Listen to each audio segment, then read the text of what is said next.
Lagi di Suara Juventus ini kali ini kita akan membahas sebuah match yang ya kalau di Itali ini termasuk grande partita juga ya karena melibatkan kedua tim kota yaitu Persikota dan juga Persita Tangerang. Oh salah maaf.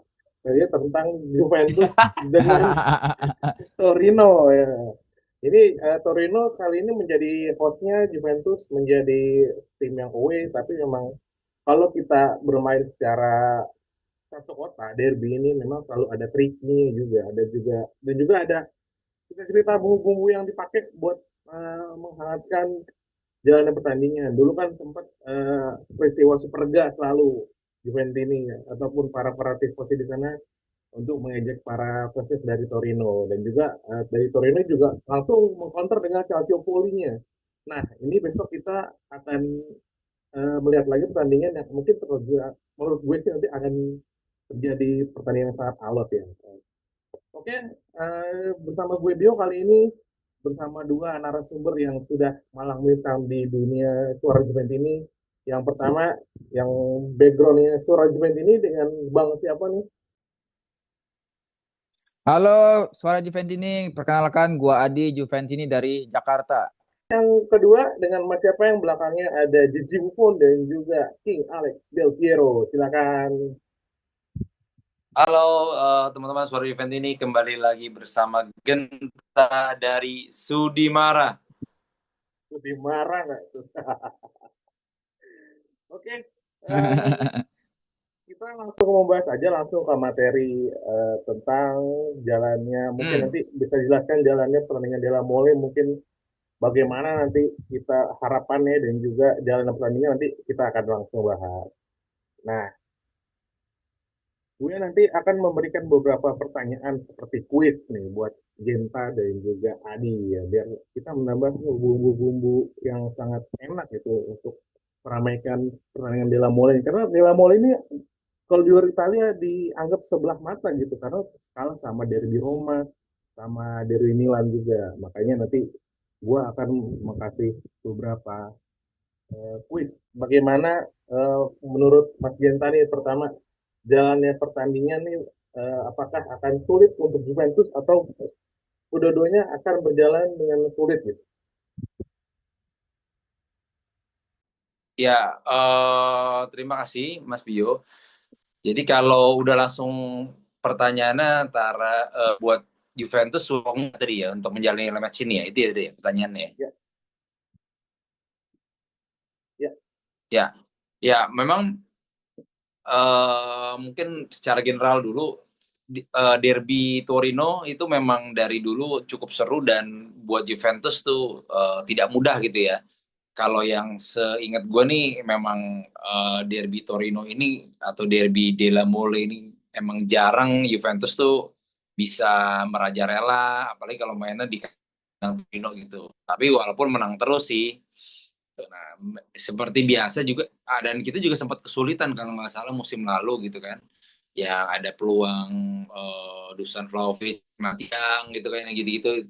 Kadang-kadang kurang beruntung juga kita di kandang Torino. Tapi memang overall gue pribadi tetap mengunggulkan Juve untuk menang di derby edisi kali ini karena memang ya secara peringkat kan lumayan jauh lah ya, Torino juga peringkat 11 gitu, dan ya. secara squad juga kalau menurut gue Torino udah nggak sebagus musim sebelumnya, paling sekarang punya Ricci doang gitu, Samuel Ricci yang memang notabene pemain timnas dan di timnas inti. Jadi mungkin itu dulu dalam kesimpulannya, gue sih berpendapat bahwa Juventus akan bisa lah mengatasi Torino, tapi memang tidak mudah gitu. Jadi akan laga berjalan cukup seru karena juga nanti mungkin akan dibahas selanjutnya bahwa Juventus akan kehilangan beberapa pemain inti. Gitu. Ya. Itu sih. Menurut Mas Adi, apakah nanti ada pemain selain Ricci? Mungkin karena kan si Torino ini pemainnya juga banyak yang cedera juga, sama seperti Juventus ya. Karena Dufan Ya. Zapata juga dia ACL lama gitu. Performanya juga Wah, udah lama. sekarang eh, terlebih ada beberapa pertandingan kayak sangat mengecewakan, sama mengecewakan kayak Juventus, karena Juventus juga seri-seri terus gitu. Dan ini bagaimana nanti Mas Adi, apakah Juventus bisa menang pertandingan di Olimpico Torino atau berhari dengan seri lagi? Kan pemain Torino kan selain Samuel Ricci ada C Adams ya yang sudah mencetak 5 gol. Beda 2 gol sama striker nomor 9 kita gitu kan 7. Jadi kalau menilai pemain dia kan ya sebenarnya sih biasa aja. Cuman mungkin di sini ada pride of Turin yang dimana akan diperebutkan supremasi karena hasil game ini bukan 3 poin tapi bagaimana sebagai Raja Turin gitu. Walaupun di Jet Stadium mereka kalah 2-0 tapi ya mungkin di partai home ini ya mereka punya pride untuk revenge gitu ya. Bagaimana ya menghadapi Juventus yang sama-sama yang lagi kalah jauh-jauh main ke Arab kalah gitu. Jadi emang sama-sama duel terluka di mana mereka juga kalah di pertandingan sebelumnya ikut di partai kandang juga. Jadi emang di sini adalah bagaimana Torino akan melihat Juventus sebagai tim yang besar, tapi juga mereka bahwa ya gue juga tim Turin ya gue harus merebut bahwa ya Raja Turin itu gue gitu. Kalau mereka bisa menangkan pertandingan ini gitu. Tapi ya apapun hasilnya pemain-pemain ini juga ada pemain-pemain tadi Titi Adiam sama Ricci belum kipernya Savic ya. Jadi kalau gue lihat game ini emang tough game sih kalau buat Mota karena game-game seperti ini biasanya Juve agak sedikit tergelincir gitu. Beda kalau kita lawannya mungkin kalau kita lawannya Man City terus kita Scudetto musim ini gitu. Iya. Boleh. Kan pindah liga aja mungkin kita sekalian ya, Liga Inggris. Iya. Menurut Mas Adi nih bagaimana nanti akan jalannya pertandingan dan juga siapa pemain yang mungkin nanti diharapkan akan menjadi pembeda di laga melawan Torino, yang mana sudah banyak di-spill di berbagai media bahwa Juventus banyak kehilangan pemain andalan terutama di lini depan, dan ini mungkin menjadi suatu PR juga buat Thiago Motta membongkar pertahanan dari Torino. Menurut Mas Adi gimana? Siapa yang akan menjadi pembeda? Untuk pemain pembeda pasti Yildiz, terus kita akan melihat Mbangula main game ini. Mungkin agak sedikit ya kita akan lihat Nico main di false nine. Ini lagi game yang tricky ya karena false nine ini nyaris Juve susah menang, susah nyetak gol juga. Jadi ya ini akan jadi masalah besar kalau emang nanti Nico tidak perform dan kita di babak kedua nggak punya striker cadangan. Jadi otomatis ya kalau nanti Nico tidak perform di match ini ataupun Yildiz dan 3 pemain di depan itu tidak perform, ya hasil seri akan menanti gitu dan kita akan hasil seri kembali gitu karena gue nggak yakin bisa nyetak gol tanpa performa bagus dari lini depannya gitu karena selama ini kan kita bisa walaupun dosanya nggak bisa nyetak gol tapi ada pemain lain gitu. Tapi kalau pemain yang super sub juga nggak bisa nyetak gol, ya udah kita skornya 0-0 lagi, apalagi tanpa Locatelli di nomor 6. Terus juga kita mungkin untuk komplit posisi back kita main 4 back yang utama ya, Savona, terus juga nanti ada pemain lain. Tapi untuk lini tengah juga agak gambling siapa duetnya Thuram, terus Kop Miners mau main di mana atau nanti akan perubahan formasi kita akan lihat nanti di pertandingan. Tapi yang gue di highlight adalah bagaimana Nico harus perform lah di match ini karena nggak punya pilihan lagi, kita nggak punya Dusan, kita nggak punya Chico. Jadi harapan sih Nico sama Yildiz kalau mereka nggak perform ya Bianco seri akan terus gitu, akan terus ya 0-0 lagi lah kalau nggak perform lini depannya gitu Mas Bio. Oke, ya gue sih berharap ya nggak bakal 0-0 lagi ataupun imbang berapapun ya, karena udah capek banget. Di sebelum match kemarin imbang kita sudah menang, merasakan kemenangan, enak banget nonton kita menang. Ya, langsung aja minggu kemarin langsung balik lagi ya. Ini seri lagi. Mas Genta gimana? Siapa pemain yang mungkin akan menjadi pembeda, menjadi sorotan, bisa membuat juga yang memenangkan pertandingan? Mungkin ada perbedaan dari Adi atau sama dengan Adi? Iya. Sama dengan Adi juga, tadi udah cukup detail dijelaskan pemain-pemain yang bisa menjadi pembeda dan tadi juga disebut pemain yang absen gitu. Jadi memang sayang banget nih karena kalau menurut gue sih kalau dilihat squad Torino musim ini tadi yang gue udah sebutkan di awal memang sangat downgrade gitu. Squad Torino untuk musim ini ya kayak di belakang mereka udah kebobolan 24 gol kalau nggak salah musim ini, baru setengah musim. Karena udah nggak ada Buongiorno yang musim lalu tampil bagus banget dibeli Napoli. Terus sekarang ya tadi tinggal Ricci doang, ada Sanabria tuh masih ada, cuman ya kayak nggak setajam musim lalu juga. Sayangnya ya itu Juve tidak full team. Padahal Torino lagi downgrade banget. Jadi bener Adi bilang juga tadi bahwa masih ada kemungkinan untuk Bianconeri gitu. Masih sangat besar kemungkinannya. Tapi ya kita berharap si kayak Nico yang diplot mungkin nanti sebagai ST gitu ya, striker, bisa memecah kebuntuan lah. Kalau bisa mungkin malah gol-gol cepat ya gitu. Karena gue takut kalau misalnya udah menit 70 belum gol gitu, kita stoknya kan lagi nggak banyak nih gitu. Itu akan lebih berat lagi, mungkin ngandelin back untuk maju, ngandelin crossing gitu aja kan jatuhnya. Tapi kalau kita bisa gol cepat di babak pertama 2-0 atau 1-0 itu akan lebih mudah. Ya, gue juga berharap Juventus nanti ya langsung kill the game lah, karena dari beberapa pertandingan kita nggak bisa tuh mainnya kill the game. Jadi harusnya kita bisa mengunci kemenangan, malah susah banget ya. Iya, mainnya malah kendor lagi, kendor, kebobolan, akhirnya waktu kita ganti taktik udah defense, ternyata kebobolan, ganti taktik lagi untuk nyerang, kayak kemarin terakhir lawan Milan. Bingung banget kita kemarin kan nonton lawan Milan itu. Loh kok gini gitu. Dan berharap juga nanti pertandingan akan terjadi hujan gol sih kalau gue, karena gue kangen banget Juventus golin banyak. Terakhir kayaknya kita udah lama banget gak nyetak lebih dari 3 gol gitu. 2 gol aja udah sangat bersyukur gitu. Dan selanjutnya nanti prediksi line up-nya seperti apa dari Mas Ginta dulu? Oke, kalau line up sih tadi udah sempat disebut juga sama Adi bahwa kita lini belakang nih bisa dibilang mungkin dari kiper dulu. Kiper di Gregorio, terus lini belakang kita kuartetnya bisa pakai inti, nggak tahu ada katanya isu Cambiaso kurang sehat gitu kan, flu atau apa gitu ya. Tapi mudah-mudahan kan dengan beli obat gitu kan, dengan istirahat yang cukup, semoga bisa sembuh. Iya. Bisa nggak bisa sembuh, akhirnya bisa memasang Savona, Gatti, Kalulu, Cambiaso. Cambiaso ini harus secepatnya jadi inti lagi biar dia tumbuh PD-nya. Memang Cambiaso memainkan match yang kurang bagus dalam 2 pertandingan terakhir gitu kan. Ya, betul. Dia PD-nya belum muncul lagi, jadi emang harus segera dia jadi pemain inti lah. Karena aslinya dia lah di musim belakang sebenarnya bagus banget gitu. Nah, tengahnya Thuram untung masih bisa main, karena Thuram nih ternyata ya Thuram menjawab keraguan gue lah. Gue kira dulu Thuram tuh masih yang pemain muda yang labil gitu, asal banyak bawa bola. Ternyata di perjalanan musim ini mungkin dia pernah ngomong sih, Locatelli itu mentor yang bagus buat dia gitu. Gue pernah baca di Twitter. Jadi mungkin permainannya jadi lebih dewasa gitu, banyak passingnya. Itu nggak dribble terus sendirian ke depan, walaupun itu diperlukan kadang-kadang buat dia. Jadi Thuram ini bisa diandalkan. Jadi kita cukup kehilangan kalau Thuram nggak main. Nah, pertanyaannya kan siapa yang mendampingi?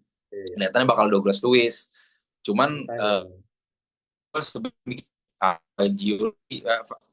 tapi ternyata kayaknya Douglas Luiz gitu. Nah, ke depannya yang lini depannya striker Nico, ini belakangnya ya kita berharap dengan pemain Yildiz, dan katanya sih McKennie mau main ya. Tuh, di kanan, gue juga nggak tahu deh. Tuh, kita lihat aja. Ya apa sih Mbanggula ya? Ngomongnya Mbanggula kan? Ya dia jangan dimainin dulu babak pertama biar jadi super sub. Kita harus punya super sub sih. Nggak itu, karena gue takutnya kalau menit 70 belum golin terus kita nggak punya senjata pamungkas gitu di cadangan, kayaknya berat. Jadi mendingan ada yang dicadangin dulu lah gitu. Antara Yildiz atau Mbanggula, mungkin Mbanggula lah. Kalau Yildiz buat ngejar gol cepet gitu di awal. Kalau gue gitu. Gak mau ada siapa lain, nggak ada lagi kan? Karena skuadnya memang terbatas ya kali itu. Terbatas. Parah banget, skuadnya udah nge-press banget, tapi emang Mota ya dibayar untuk membuat taktik yang bagus. Mungkin nanti ada kejutan, tapi emang dari berbagai sumber nih sama semua. Kuatnya yang ditampilkan dari beberapa media juga semuanya sama, hampir sama. Mungkin juga nanti ada kejutan dari Thiago Motta, mungkin akan merombak beberapa pemain. Mungkin ada isu juga bakal Weston McKennie bakal jadi back kiri lagi, tapi mungkin itu bisa menjadi suatu apa ya? Nanti anomali mungkin, karena mau di pertanding di atas lapangan bukan dia menjadi back kiri, malah nanti menjadi pemain yang box to box gitu. ternyata nanti malah Savona yang agak ke tengah jadi menggunakan skema 3 back. Adi gimana sih soal line up, mungkin ada perbedaan atau ada eh, yang lain gitu seperti Mota nanti menampilkan seperti apa? Gue kalau kiper sama 4 back mungkin sama Mas Genta, tapi kalau untuk pivotnya gue lebih milih uh, Thuram sama Kopp Mainers, terus di nomor 10-nya kasih McKennie, Yildiz main, Bangula di kiri, Nico di depan, super sub-nya ada Timothy Weah kan masih sama Douglas Luiz. Iya. Calon pemain mau dijual tuh 45 juta euro. Douglas Luiz harus main dong, kan barang dagangan gitu. Jadi emang harus dimainin super sub gitu. Jadi ya itu kalau gue sih tetap kayak gitu. Jadi ada dari super sub ada Douglas Luiz sama Timothy Weah untuk super sub-nya. Iya.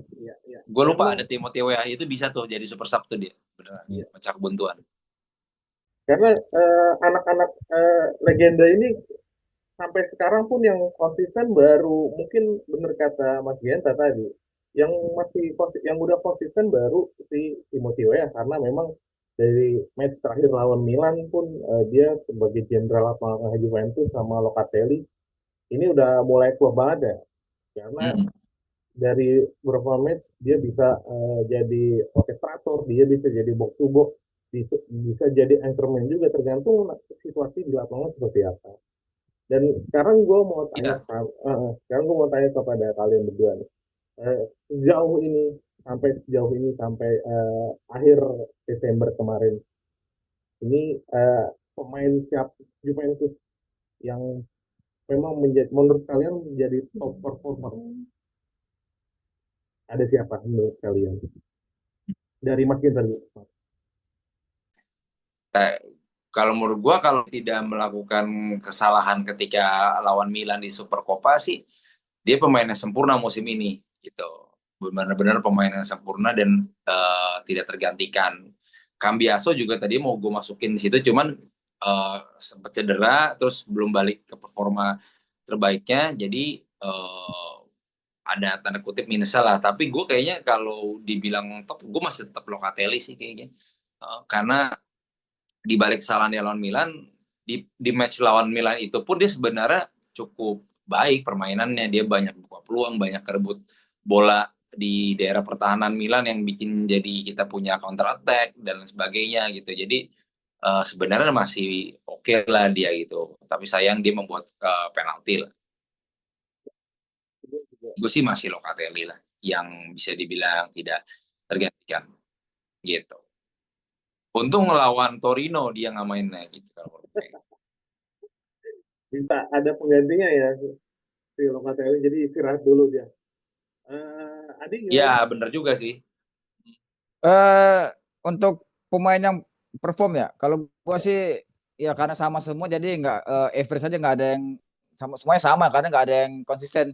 Jadi kalau mau semua naik semua, kalau buruk semua, karena ya kalau kita lihat in game Locatelli jelek 1 game tapi semuanya bagus, ada yang bagus tapi tiba-tiba jelek habis itu bagus lagi. Jadi emang masih rata-rata, karena kalau untuk Juve yang masih mainnya juga masih struggle gini ya, semua pemain kelihatan menonjol gitu. Padahal kalau kita lihat secara mereka kualitas sebenarnya ya, kalau kita lihat mereka nggak segitu levelnya gitu, bisa lebih tinggi lagi. Cuman karena kelihatan Juve-nya lagi struggle, jadi kelihatan ada yang menonjol bagus gitu. Kayak Locatelli. Kalau kita mau lihat Yildiz awalnya bagus, habis itu ngedrop naik lagi. Jadi emang ya karena squad ini masih belum ada yang senior yang benar-benar bisa ngebimbing bahwa ya kalau mau partai besar itu seperti ini mainnya, mentalnya seperti ini. Dia masih apa ya, average rata-rata kalau gue lihat, nggak ada yang menonjol. Karena nama-nama tadi yang gue sebutin itu juga masih apa yang mainnya. Kalau kita mulai nanti kita lihat akhir musim gimana dia atau di paruh kedua gitu. Locatelli beruntung, harusnya ini Locatelli absennya lawan Atalanta karena berhubung ditunda, absennya lawan Torino. Jadi lebih untung nanti kita Atalanta Locatelli udah main gitu. Itu sih gue. Betul. Kalau dia nggak akumulasi pasti dipaksa main juga tuh, ya kan? Iya. Lawan Torino. Karena emang nggak ada pemain yang udah secara permainan nature. Iya. Karena dari Mercato kita nggak beli pemain yang mature, kita membeli pemain yang for future. Jadi bingung tim ini siapa leadernya. Tiba-tiba Danilo di take out. Nah ini jadi permasalahan di paruh kedua, karena Danilo yang walaupun senior jarang main, tapi punya pengalaman yang bisa nularin ke juniornya. Ini nggak ada nanti di paruh kedua. Apalagi di bulan ini pertandingannya berat semua gitu. Jadi tantangan lah buat Mota di Januari. Ya, Ya, betul. betul. Terlepas dari semua permasalahan tim Juventus kali ini, karena memang match ini Juventus kehilangan striker di sana Vlahovic, terus juga kehilangan Locatelli. Ini kayaknya mungkin Tuh. nanti serangan serangan Juventus agak sedikit tidak punya target man, karena memang bermain dengan false nine juga belum terlalu efektif. Pemainnya ditaruh di false nine juga jelek. Nico Gonzalez mungkin besok akan menjadi false nine, kemungkinan karena dia sering bermain di depan midfielder, dia mungkin harus penyerang yang agak baik daripada pemain. Gue sih berharap seperti itu. Prediksi skor berapa, Mas Adi, besok? Dan siapa yang mencetak gol? 0-1 Yildiz. Allegri style banget, ya, Mas Adi. Iya. Lihat pemainnya begitu udah susah kalau nyetak gol. Kita berapa besok skor, atau optimis lebih dari 2? Oke, enggak, gua juga nggak yakin lebih dari 2. Antara 1-0 atau 2-0. Yang golinnya benar tadi bisa Yildiz, dia bisa jadi pemecah kebuntuan, atau mungkin muka-muka Timothy Weah tuh mungkin bisa golin tuh. Tapi gue nggak yakin si Nico jadi false nine akan golin. Kalau gue nggak tahu kenapa. Ya dia lebih ke mengisi aja, lebih ke mengisi Dusan aja gitu nanti. Buat ngobrak-ngabrik ya mungkin berhasil tuh dia nanti bikin konsentrasi pecah, sehingga modelan Yildiz atau yang di kanan nanti kita tahu siapa bisa sok gitu kan. Dan ini Yildiz juga penasaran nih gue, dengan di Super Copa kemarin mainnya bagus di kanan, ya kan? Apakah dia akan banyak main di kanan juga? Dia di kiri udah dicoba, di tengah belakang striker udah dicoba, di kanan juga udah dicoba. Nah ini gue juga penasaran sih nanti gimana jadinya. Dan golin lagi langsung. Golin langsung kan? Lagi ya. Biasanya sih kalau Yildiz sih semua pertandingan dicoba, pas dia ngegolin. Mungkin besok di Derby della Mole gue berharap dia juga ngegolin. Kalau gue prediksi besok menang selisih 2 gol, entah prediksi atau enggak, gue sih prediksi selalu menang Juventus lawan Torino, karena Torino nih lagi performanya lagi jelek banget. Iya. Memang ini sih bagus buat Yildiz ketika dia udah semakin diandalkan dan ternyata mainnya bagus. Ya diangkat terus oleh media gitu kan, kita bisa lihat mentalnya juga sebenarnya nantinya. Kalau memang dia mentalnya oke, pemain besar, justru akan makin gacor, namanya disanjung-sanjung gitu kan. Kita lihat aja, tinggal jangan cedera aja dah kalau gua doanya sih. Nah itu yang penting. Cedera habis pemain kita ya, Mas. Waduh. Ya, Juventus hantunya gitu. memang harus upgrade di medical gitu ya. Kayak zaman Desa gitu kan. Habis juara Euro cedera malah. Padahal lagi bakal gini terus tuh dia kalau nggak cedera. Ada tambahan Mas Adi untuk match besok? Ya cukup. Oke. Mas Gita ada tambahan? Aman. Emang Juve-nya kan belum banyak cerita nih kan, karena Mercato lagi slow juga nih. Ada negosiasi semua nih, tarik ulur. Ya, iya, masih slow. Banyak rumor sudah banyak, tapi yang mendekati dari reliable masih jauh banget ya. Beberapa nama sudah mencuat. Nanti mungkin di next episode Suara Juventus ini akan membahas tentang Mercato dari Juventus. Ada nama-nama besar dan juga ada kejutan. Nanti tonton aja di next episode Suara Juventus ini. Oke, terima kasih buat Mas Genta, Mas Adi yang sudah hadir di episode kali ini, dan juga buat teman-teman semua yang mau hadir dan juga nanti bisa juga siaran di sini, bisa online, bisa offline, nanti langsung aja gabung di paketnya. Ada nih Mas Genta ya, Mas Adi ya, ada paket dari member dari Buffon dan juga paket Del Piero. Nah, ada dua, tinggal pilih aja mau yang mana. Nanti kita langsung masuk join di grup Suara Juventus ini, WhatsApp, dan juga nanti kita undang untuk offline, langsung ketemu kita offline bahas Juventus, mau unek-unek soal Juventus apa, tentang peristiwa momentum Juventus atau pemain idola kalian bisa Mau langsung mau iya, ngobrol mau punya langsung. pendapat Mota out boleh. Ya. Dan juga nanti teman-teman bisa langsung join aja. Nanti kalau di iOS ada menunya gabung, kalau di Android ada menunya join. Nanti klik aja, nanti langsung dihubungi sama tim pencari bakatnya suara Juventus ini, yaitu Rocky Nugraha Nasution. Akhir kata terima Oh, kirain kasih gue Suryo. buat teman-teman semuanya. Akhir kata Vino Alas ini Forza Forza Juve. Juve. Cornerstone.